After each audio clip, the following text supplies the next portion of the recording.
Hello, welcome back. Listen, today, hopefully this is going to resonate with you. Listen, today I had an experience and I want to just share something. When I was at my school today, I saw on the wall a sign and it said, we need more visibility in our school for this.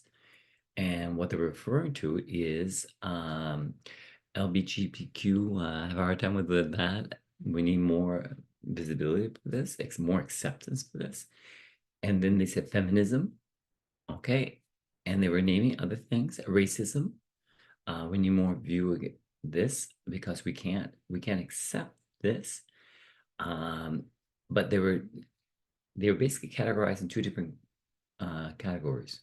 Okay, we need more feminism was said, and I just want to touch on that. I want to touch on that because uh, what's happened to feminism in um, in the last 30 years is nothing but miraculous. Okay, they went from having just three options to having the world as their oyster in a lot of ways. And you might not agree with me, and you might say, no, actually, there's still places to go. But if we compare, and let's do it, compare with what's happened to men today. Um, well, I would say maybe on that sign they should. How would it seem? How would it have been had we had written instead of feminism, masculinity? It needs to be a little more visible in our schools. Would that been accepted as positively? Perhaps not. And there I'm basically addressing an issue in our society today. And I think we've seen it. I've talked about it before, but I'm going to talk from a different angle because it's watching that sign today, it it got me. And what part did it get me? Well, I don't think school, and the people are schools, police officers, dignitaries, the society, mailmen, actors, actresses. I don't think they realize, bus drivers. I don't think they realize that the degree of suffering that men today are having. And I'm referring to the people that are basically I'm looking at is people from 30 to 45. Their life has changed a lot. And a lot, a lot, a lot, a lot. If we compare to their father, even more so we compare with their grandfather. Think about it. Um, women, it's I have three daughters, so I'm not against women. Quite the contrary, I want to celebrate them. They have miraculously done better in life, and that's amazing. But at the same time, the society doesn't know, or it's not conscientious, or was and didn't realize the impact. As women were going up, men started going down. And we're talking at a quite a impressive speed, their quality of life, their quality of thinking, their quality of self-esteem, of being a man, their quality of being sure, being happy to be a man. It's all being questioned now by millions of men in North America. So I wanna take you somewhere. When I was young, because I had my father as an alcoholic, and when I was like I said, I was really younger, and I had a bad relationship with my father. I didn't I didn't really like him. I didn't love him because I thought and later I thought he didn't love me. So I won't love him. But when I was young, I thought, oh, I don't love him. He's absent. He's just a pain. He's unpredictable. You don't know what he's going to do. Um, so I'm sharing here that when I was at that state of mind, I had a difficulty with my father. Thank God. I did not. Hmm, I did not make a cross on that relationship and just say that no, I want nothing to do with him. Quite the contrary. Yes, I did have maybe a year or two, three, that I was still living with my father. I was still living at home, so I had contact with my father. But when I was a young man, I said my father stopped drinking. I said I'm gonna talk to my father because I have, and we all children of alcoholic fathers, we have illusions of how we're seen by our parents. We have illusions about what actually happened. And it doesn't matter if these are illusions because for us, they seem like the truth. When I felt like I was abandoned as a child in some way by my father, even though he really didn't abandon me, I felt it. And what we feel is what we find is true. Okay.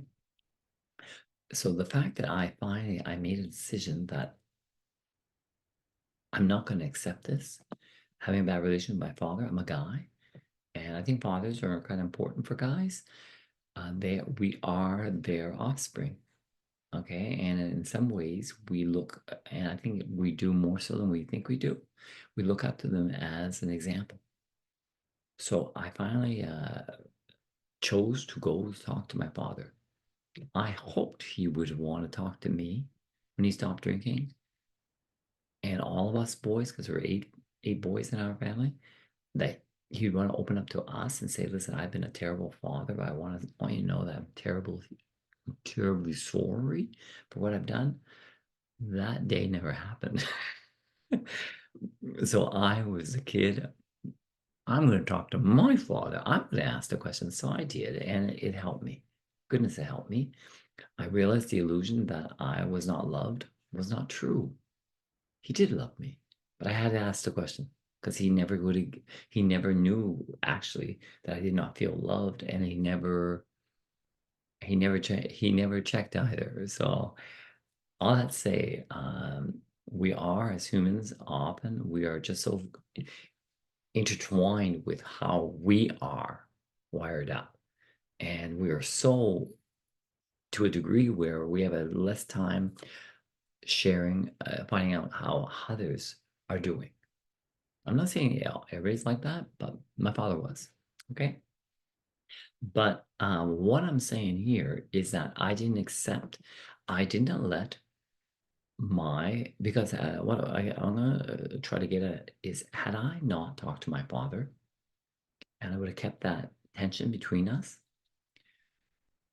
and he died at 69. So imagine he died really young. And imagine I'm in my 40s and I still didn't talk to my father since I was a teenager. My parents separated, and I kept that tension. Well, I can tell you because I have maybe some brothers, or I have other families that the father was drinking. I saw some examples that it doesn't play out nicely. It doesn't play out nicely because we're trying to protect ourselves.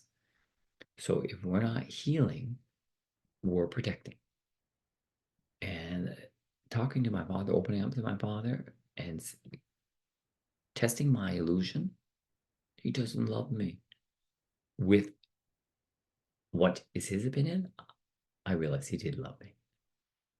And it just changed because had I not talked to him and kept that tension, I think my life would have played out so differently.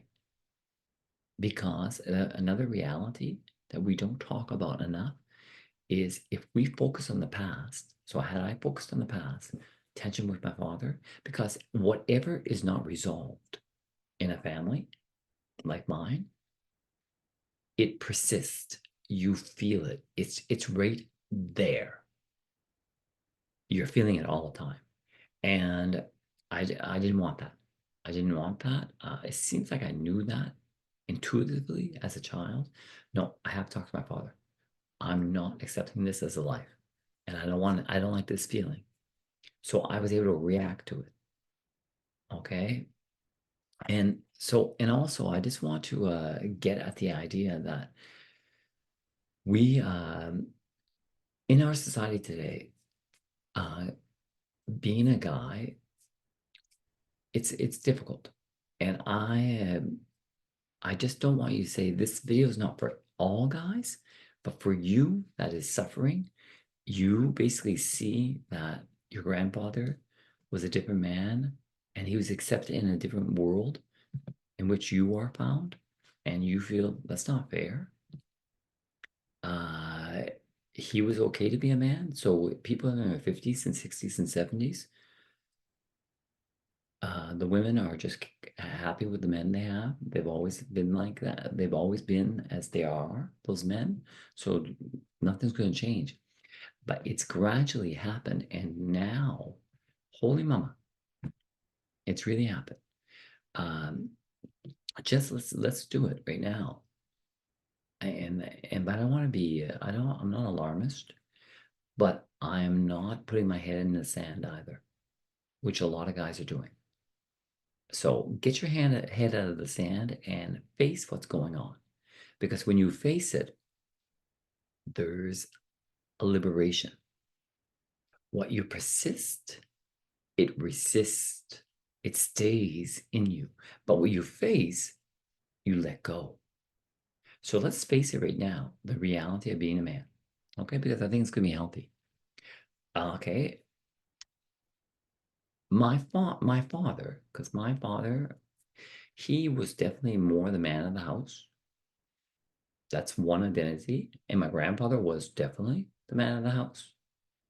My father and grandfather, they were more the provider of the family.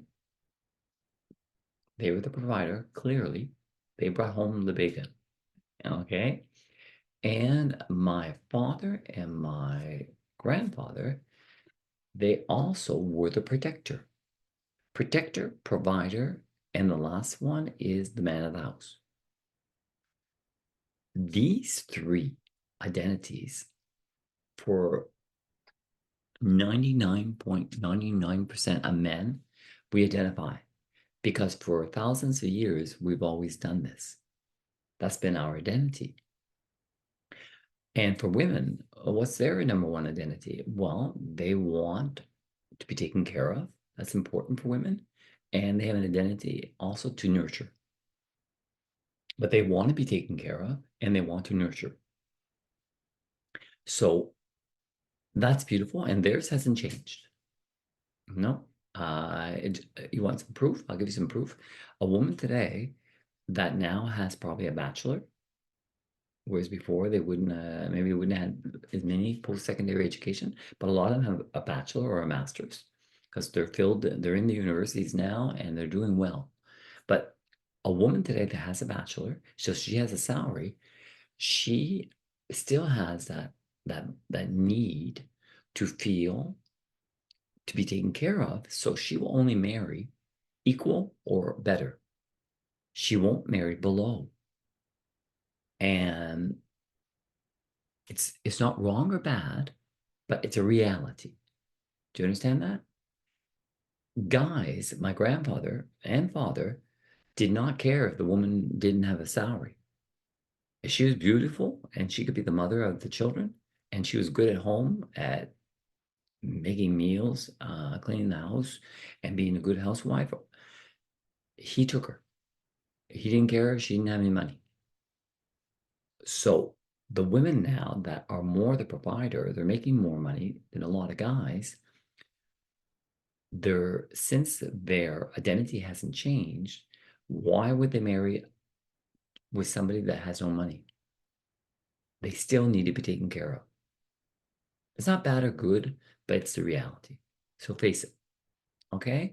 And guys, listen, if you are if you are a guy and you're between 30 and 45 years old, and you've noticed too that it's not uh, basically your the change the time The society has changed. You've noticed that you've heard it's toxic being a man. Masculinity is toxic. You've heard that sometimes, and it's sad. It's sad because imagine we said feminism is toxic. That wouldn't pass. But how many of you, I'm going to go on a tangent right now. How many of you have siblings? You have brothers or sisters? How, I've often thought of this in my brothers.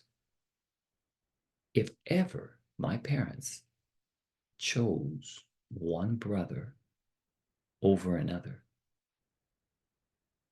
that would have been HELL. That would not have been pretty. If I felt my mom or my dad loved more a brother than me, holy mama, that would hurt big time.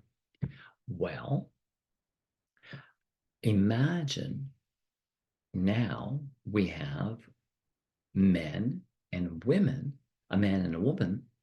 Shouldn't they? Do you feel society is giving too much to the women? Now, feminism is going too far. And should we basically wake up together as a society and say, when we had women that were on the streets in the 70s and they were truly fighting for their rights, that was important. We all riled in, men and women. Well, but women are intuitively more connected with other people. They share. They share everything, and it's beautiful. It's beautiful. Men have more difficulty sharing, opening up. Okay, so that's the reason why men, since their identity has been swept out from under their feet and not a soul is talking about it, don't be surprised. And I'm talking to you guys that you feel like lost and you don't know what's going on and you don't know how to feel if you want to be a man today and you don't want to step on somebody's toes and dating is complicated. I'm just going to continue with the porn. Okay.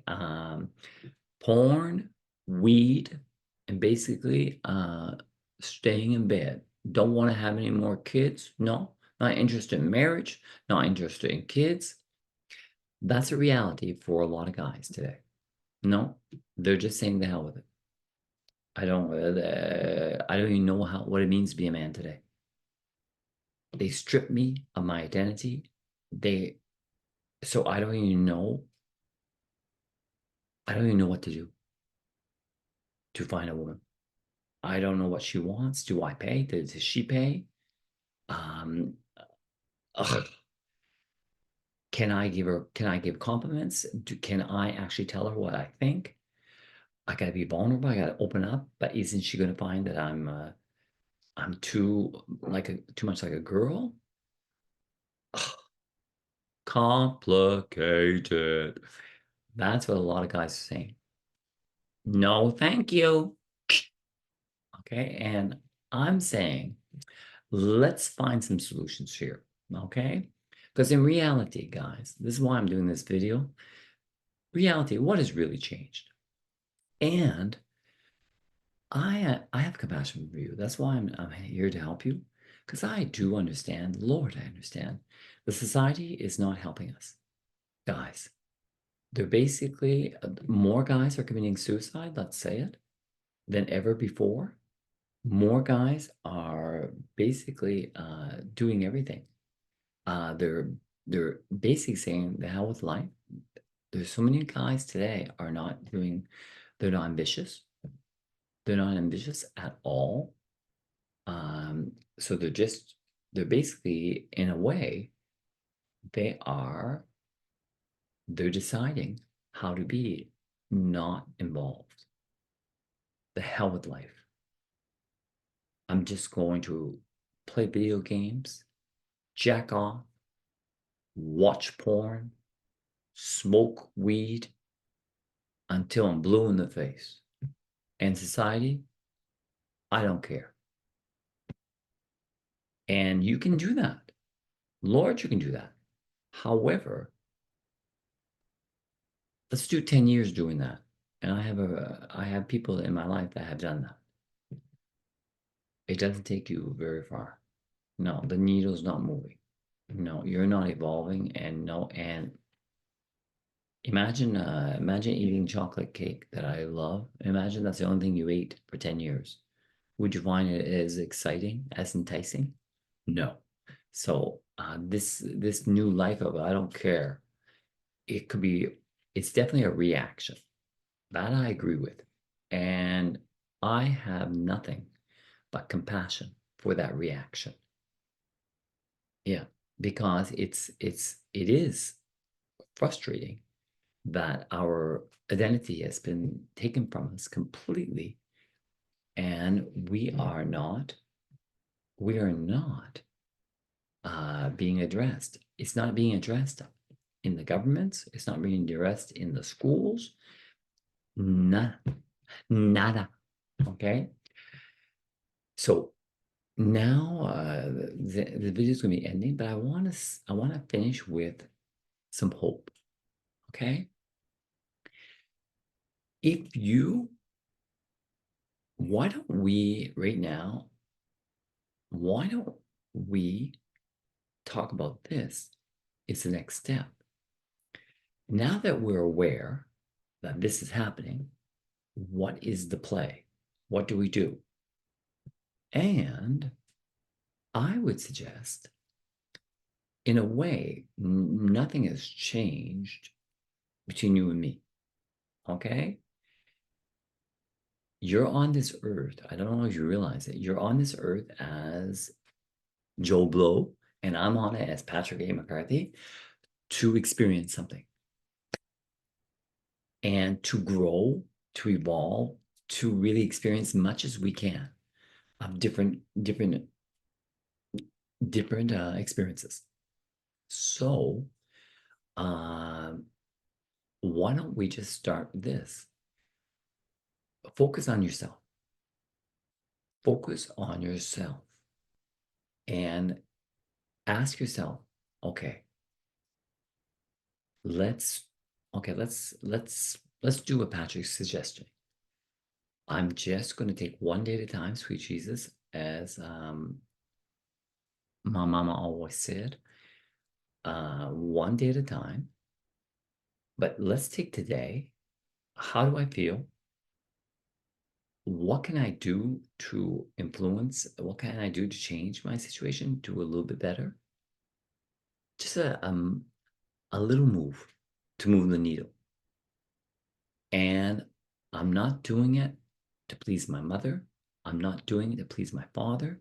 I'm not doing it to please anybody. I'm doing it to please myself. And I don't know if you realize that's a game changer. You are only doing anything to please yourself. And when I say please yourself, is I could, I don't know, if I was your brother, example, or your sister, or your mother, or your father, or anybody, they could not understand. They could say, listen, you are just a lazy fart. You're smoking weed, you're doing nothing with your life. They see the big picture, but you have seen that it's not, and you don't start talking to them about it because they're not going to change their opinion. Be the example. But they don't know that you smoked 4 joints yesterday, and today you've only smoked 1. Do you see there's progress there? But it's micro, but it's a beginning. It's a beginning. And don't laugh it off. Oh, no. It's a beginning, and it's a game changer. And don't worry about tomorrow. Let's take care of today. And when tomorrow comes, you'll know because you will be awake and it will be today again. Try to move that needle a little bit more. And what I'm going to suggest is if we can do this, you could go in 3 months, you could change your situation to be a more happy individual because you feel that you are understanding life more and you're understanding the power of the individual to make decisions. You're not doing it for anybody else. You're doing it for yourself. And I think that is going to be a suggestion that is going to be so welcome to so many guys because in a way you feel like the society has just forgotten you. And I understand that. But what I'm doing today is I'm trying to say, let's acknowledge it and let's not be a savior. No, let's acknowledge it. And when you acknowledge it, there is a shift that is happening in your body and you don't even, maybe not, you won't feel it, but it's happening. And now you say, okay, yeah, I've smoking too much weed, or I'm playing too many video games. I'm playing 20 hours a day. I'm calling sick to work so I can play video games. It's a problem because if your day was just video games, I know a guy, 10 years went by and he would have done 20 years, but his family had to go to help him, get him out of the house, get him to another place, get him a job, but they had to help him. He was just too lost. Hands up, you understand me. He was too lost. Okay? But I don't think you're there. I think you're manageable for yourself, but start small. Always be kind to yourself. Give yourself slack. And it will take the time it takes. And you're moving the needle. And it would be nice that you're moving always in one direction. Better, better, and better. Because if I'm doing this, saying this to you, it's because you're going to feel an inner peace that, oh my God, I'm able. Oh my God, I am taking part in creating my new life. Oh my God. And it continues. It's a liberating feeling. And once you just continuously become the best person that you can become, you're going to see that because you're moving the needle, life is going to start happening in the same direction for you. It's like a wind. A wind is going to be going in the same direction and pushing you along. And things are going to happen in your life that, oh my God, I didn't see that coming. But because you're working on yourself, little chunks at a time, that is why it needs to be done. Okay? I could say give up, hell, kill yourself, but that's not helping anybody. That is helping nobody.